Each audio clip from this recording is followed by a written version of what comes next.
Hi, I'm joined today by author Kevin Cunningham. And Kevin is the author of a new book that I am really excited to talk with him about. It is called The Rapture of the Sleep. It is such an interesting title, and I'm so excited to dive into it. Kevin, let's kick this off by just having you tell us a little bit about the book and why it's titled that way. We'd love to hear from you about it.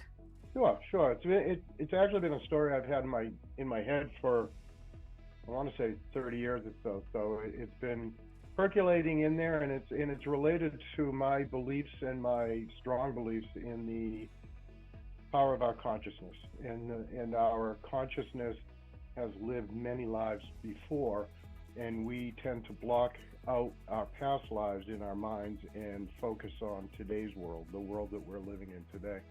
And that's kind of what the title of the book is related to. It's actually a play on words, where as a scuba diver, there's a condition called rapture of the deep, and that's when you're at a depth and pressure that causes your mind to see things that aren't really there or potentially not really there.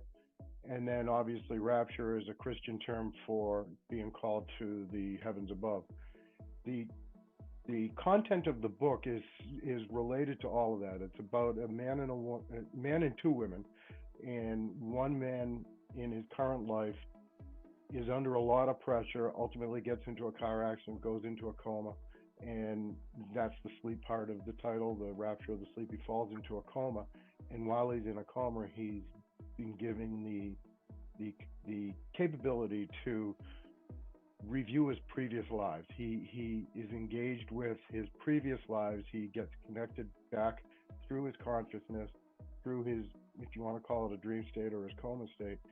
He is living his life from a previous life with a previous woman who he is very much in love with, and he recognizes that his past has always been connected to this woman. So it's a story about a man who's under a lot of pressure and gets into a condition that causes him to have a rapture of the sleep moment. Well, It sounds absolutely fascinating. I can't imagine that. I mean, traveling back to your past lives, that sounds like an incredible read. Yes. There's so much packed in there. I'm curious, what was kind of the inspiration? I know it's something that's been in your mind, but when you finally said, you know what, I'm going to actually put pen to paper and write this and put it out there in the world, because that's a big step. So what was that moment for you that inspired you to do that? It was a very big step. So I work in corporate IT. My day job is corporate IT in management. So I'm very familiar with technology. And as I said, this story has been percolating in my head for a good number of years. And from a writer's perspective, I did all that world building in my head. I created the storyline. I created the different phases between chapter to chapter, all in my head, characters and scenes and all that. But going back to my technology background, I'm very much aware of the AI revolution, if you want, the artificial intelligence revolution. And I'm very concerned with how that is going to impact the creativity of the arts and entertainment world.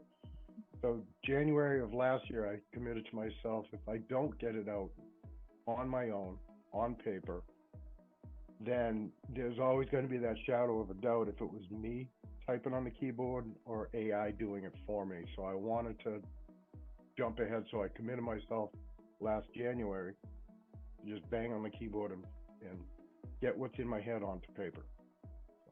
That is, your background is so interesting, like when it's tied to your inspiration and really your driving reason behind doing it. That's something I've never thought about before, but so true.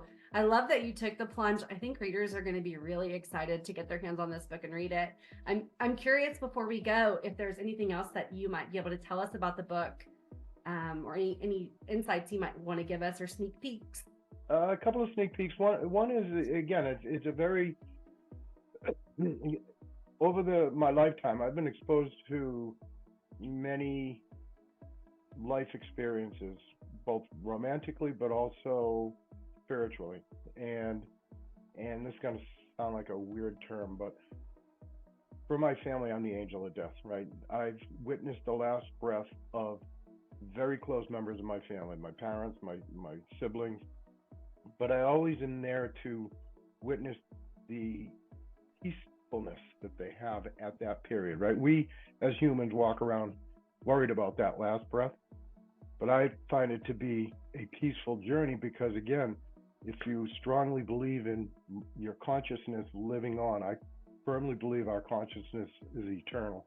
And so it lives on beyond our earthly body and finds a new vehicle in a new chapter when we take our last breath.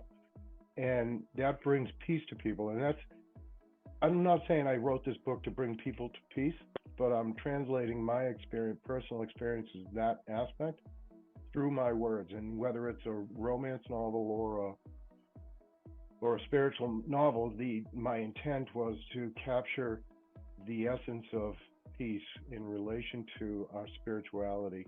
And now, keep in mind, I'm an Irish Catholic. I went to Irish Catholic schools growing up.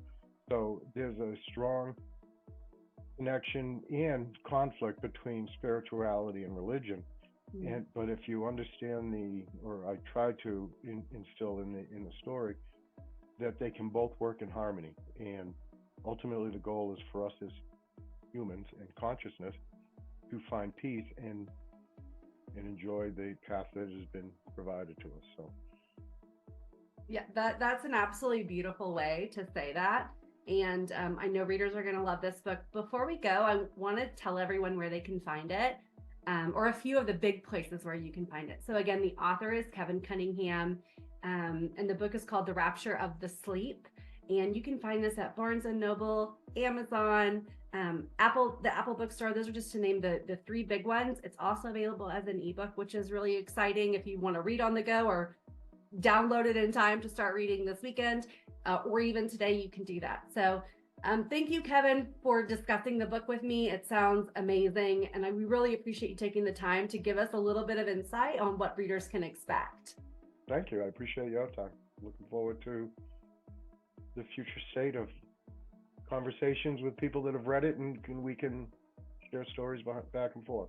Absolutely. Thank you.